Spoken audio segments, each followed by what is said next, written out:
A high school student meets a substitute teacher and coach, and police say the relationship turned into a disgusting crime.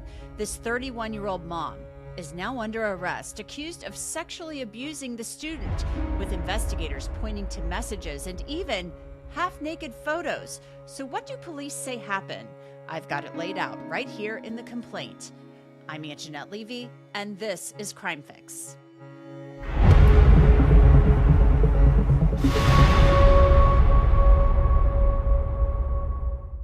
Before we get into this really disturbing case, I want to tell you about something that I've been using that I really like. It's called Upside. It's an app that will get you cash back on things that you buy every day, like gas, groceries, and takeout. Here's what you do.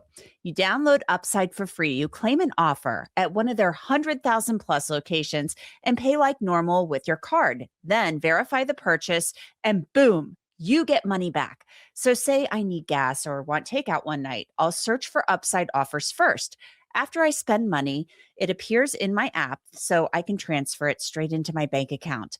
Upside's frequent users earn an average of $254 back a year. So to start getting your cash back, click the link in the description or scan that QR code that you see on the screen and use the promo code CRIMEFIX to get an extra 25 cents bonus on every gallon on your first tank of gas.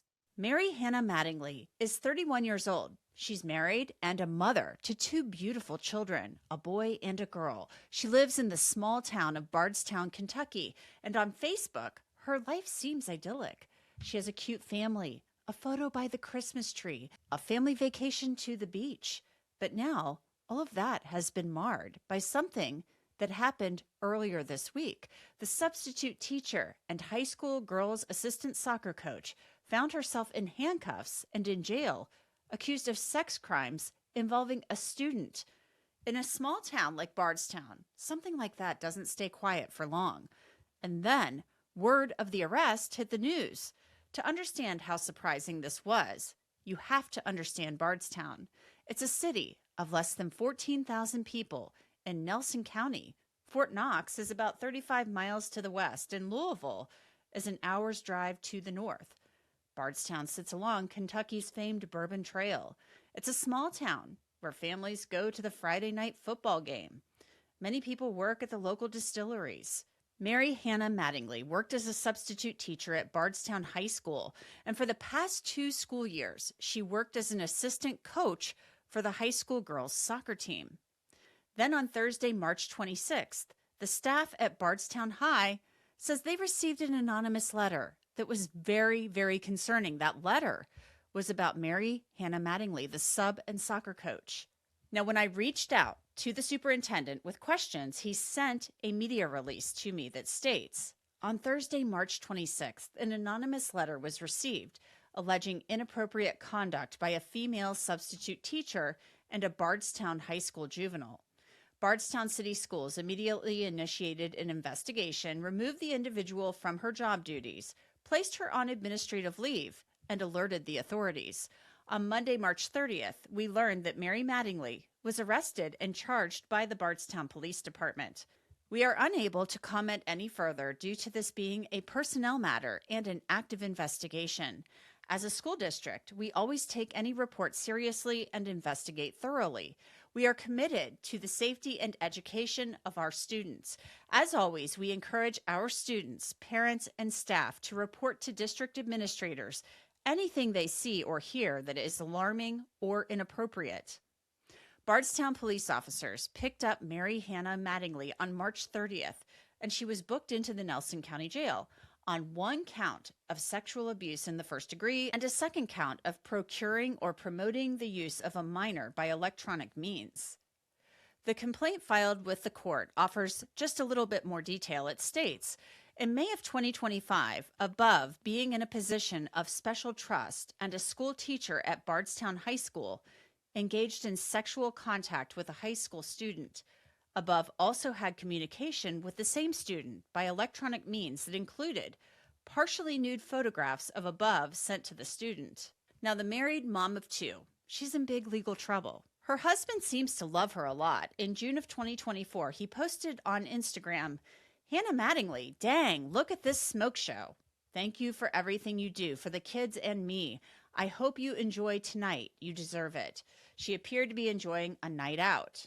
Okay, so to discuss this case, I'd like to bring in Colonel Alex Payne. He is the chief deputy at the Bullitt County Sheriff's Office, sort of a neighboring county over from Bardstown. He is not involved in this case at all. So, Colonel Payne, I was really excited that we were able to bring you on to talk about this case because it's pretty concerning. We've got a small town, Bardstown, less than 14,000 people live there. And we have a teacher, a substitute teacher, who's also a soccer coach, accused of sexual abuse of a student, but also sending like half naked pictures. So we have electronic evidence here. The school, it sounds like, from what we can tell, reported this immediately to law enforcement when they learned of it in this anonymous letter. So what are your first thoughts based on what we know about this case? My initial thoughts are the system that they have in place over there worked. So evidently they opened themselves up, the school system there in Nelson County. They have a process, where you can send in an anonymous tip, which is, I believe, what this was. And that process actually has a little bit of backbone to it. It has a lot, because they take these anonymous tips seriously to the point to where if one of those tips comes in, they actually initiate an investigation by passing, that information along, when appropriate, to law enforcement if they believe there's been some type of crime that's been committed.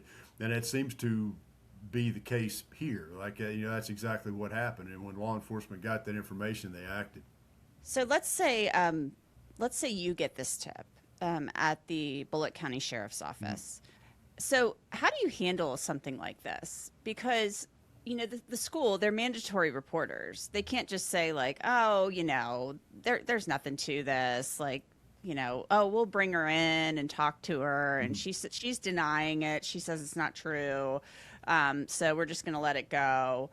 But they have a duty to report this type of conduct. Yes. So under the law, talk to me about when, the principal or the superintendent calls in and says, hey, we got this letter and it says that, Hanna Mattingly is having sex with a student and sent nude pics to the student. What do you do? Well, first things first, all those things, it's an anonymous tip, so it's alleged, criminal behaviors. So there's the point. You treat it just like any other investigation that you get information on. It'd be no different than, if you had a crime tip line established like we do here, and sometimes we get some actual good information over that crime tip line. The thing is, we act on all of it, because you'll find out pretty quick, fast, in a hurry whether or not that information is legitimate or not. And when that information is legitimate, it leads to one thing after another. When it's not legitimate, it completely ends. So when you start to do the follow-up on that info, which you begin that criminal investigation, if that takes you to place after place after place, and then actually leads to a suspect, as it did in this case, and then you can actually take charges on that suspect, then that was good information to begin with. But there has to be a vetting process there, and that's basically, as law enforcement in the position that we have, that's what we do. And then the prosecution, in that county, we will actually charge, but then you have to be the best witness for your particular case based upon what the evidence is that you found to get that conviction. So the tip comes in on a Thursday. By Monday, Hanna Mattingly is in handcuffs. So the cops found some there. And so I'm assuming, this is my assumption based on just the limited amount of probable cause we've seen, that there was some electronic evidence that they were able to view to say there were half nude pictures sent by her to this student. So is that what you would gather? Yes, and of course, according to the charges, there on the citation, that's exactly what's happened. They have some type of electronic evidence against Miss Mattingly, in order, and they have to have that, in order to bring that charge, to at least, to have a successful case. So whatever it is that they have, is pretty damning, towards her. And they evidently came by that information fairly quickly. And because, from a Thursday to a Monday, and that's pretty quick. It seems pretty quick to me, for sure. One thing that I find interesting about this is that the school has confirmed, the district, the superintendent, that Hanna Mattingly was a substitute teacher. So she wasn't full time, but it doesn't matter. She's there interacting with kids. And of course, she's innocent until proven guilty, as any criminal defendant is. But she was also a high school girls' assistant soccer coach. So she's interacting with kids, students on two levels here. And so the allegation is that this happened back on May 1st of 2025. It's been almost a year. And so this is an initial charge. This is an initial, in the uniform citation, I would call an initial complaint. My gut is telling me that maybe this, if these allegations are indeed true and they're proven in a court of law, I mean, we're talking a matter of days that they arrested her and charged her. The investigation is still ongoing. I mean, are you telling me that there was just one incident on May 1st of 2025? I'm thinking maybe there's a search warrant for a phone or two. Maybe we're going to hear about text messages later on in this case. More investigation and interview of the accuser, the alleged victim in this case. I mean, a one-time thing. I mean, typically in these types of cases, we see a pattern of possible grooming leading up to, an event or more than one event.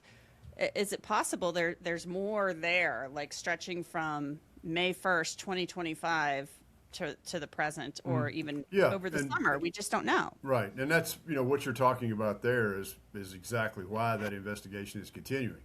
But what they initially find, if that's criminal in its nature, you have to take action on it right then and there. Now, that doesn't mean that there won't be any further charges forthcoming based upon completing that investigation, because you've got to understand that just arresting Hanna Mattingly doesn't close that case. It's not over. They arrested her based upon what they initially found and what they were provided. Now, you talk about an electronic crime. I'm sure, and again, I don't know anything about this case, but I'll just take it from the perspective of like what we would do here. We would obtain search warrants for all of her electronic devices. That means her laptops, her home computers, however many cell phones she has.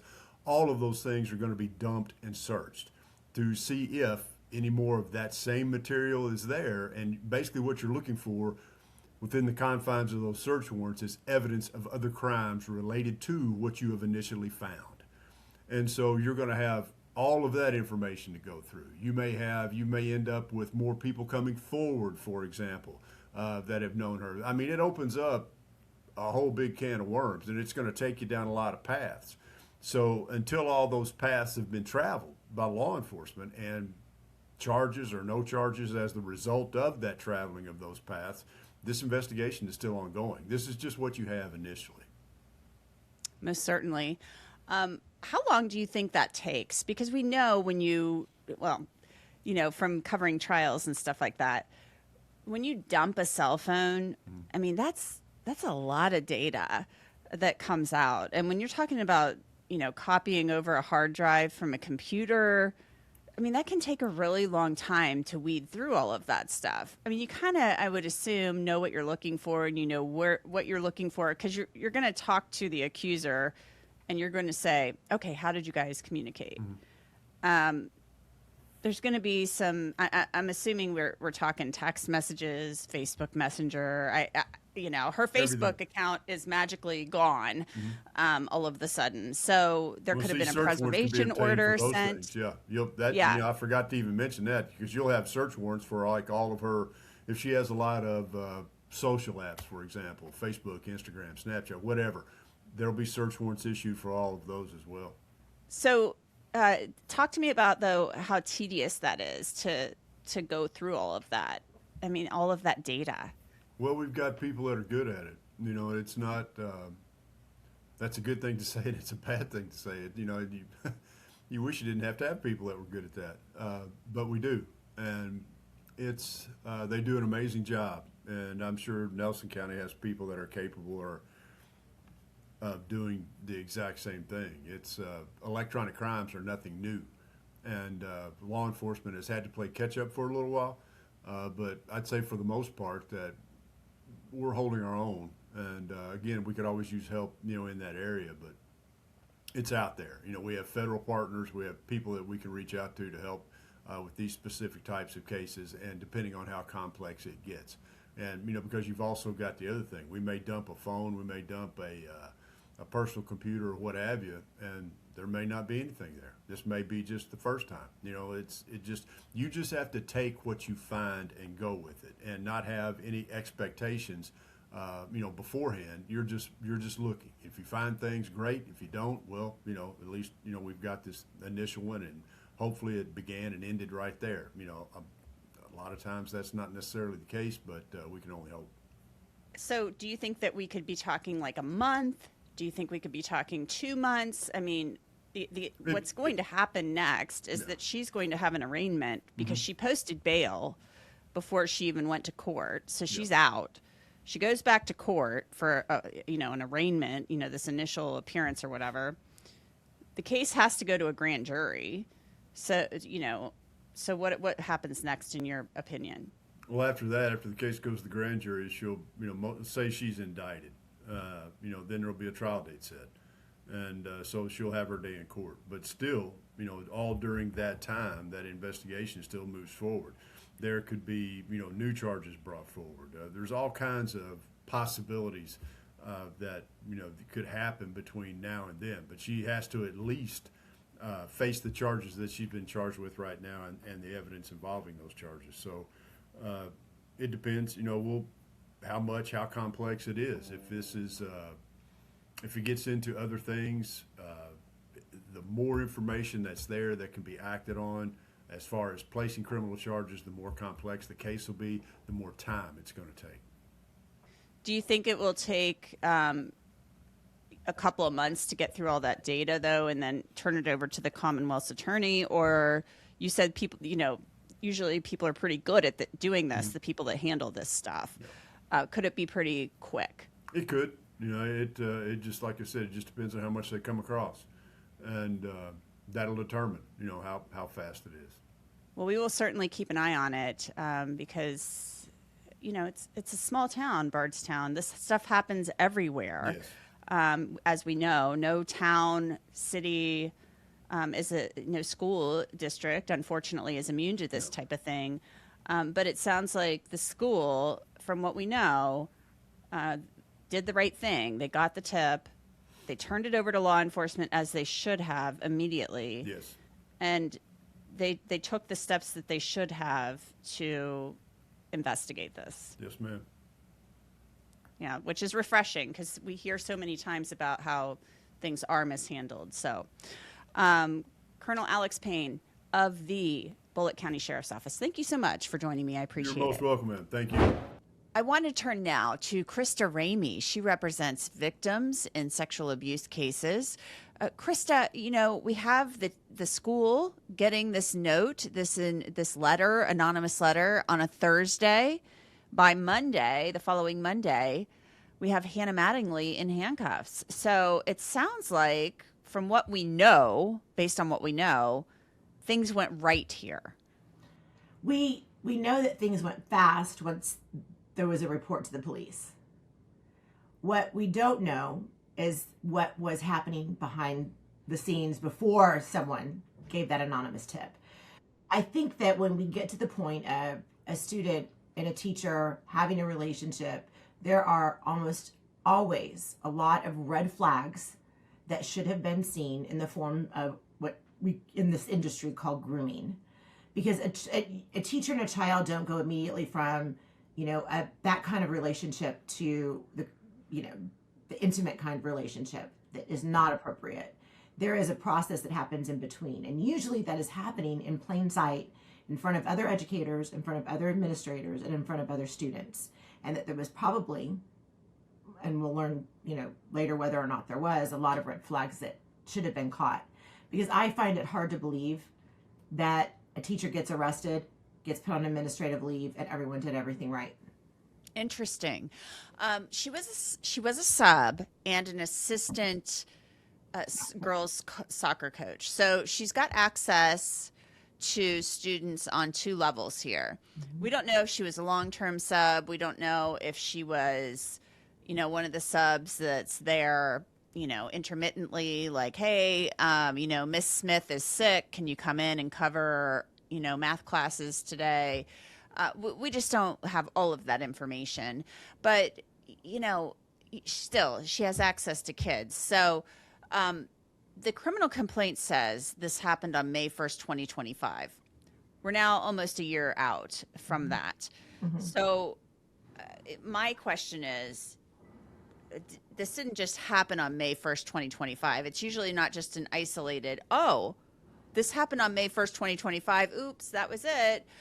So was this going on prior to May 1? And this is just the evidence they have right now to make the initial arrest. Was there something happening prior to May 1, 2025, and then it's carrying out through the summer months until present day or something? There's still a lot we don't know about the investigation and the allegations here. We don't. And when we're talking about a child that's a little bit older too, a lot of times you don't get really good information from the kid because of the relationship that they have with this teacher that they're having this inappropriate relationship with. So I've had situations in some of my cases where my client will not be honest with the police, try to protect her abuser and, cover up for him so he doesn't get into trouble. And so you don't learn everything right away. And it takes some time for that survivor to understand what happened was not appropriate and this person did something wrong, and to start then giving information. And that happens sometimes with, therapy, and, good conversations with parents where they realize they're not going to get into trouble, because a lot of times kids think they're going to get into trouble if they give up information about what had happened. And so I think that you will learn over time everything that happened, or that it was just one isolated incident. But I tend to agree with you. I don't think it was one isolated incident. I think we're going to learn more as the investigation progresses. And, this moved quickly. Just a matter of days. There are still, we talked with Colonel Alex Payne before you about, downloading of electronic devices, what will happen there, sifting through the data, whether or not more charges could come of this. And those things are a possibility. Yeah, they are. They're a real possibility. And a lot of times with kids, they'll share things over their phones that could end up with, CSAM charges. Unfortunately, if the child is sending anything to her, with pictures of himself, which happens in cases as well. So, you might see a lot of text messages that have happened to them over time. There's going to be a lot of data on the phone, I would imagine, that will be very revealing. A lot of data on the phone, and I think social media accounts, because her Facebook page is magically gone. Mm-hmm. It is no longer out there. So I think that could probably contain some data as well. What do you think? Well, that could be because the police shut it down.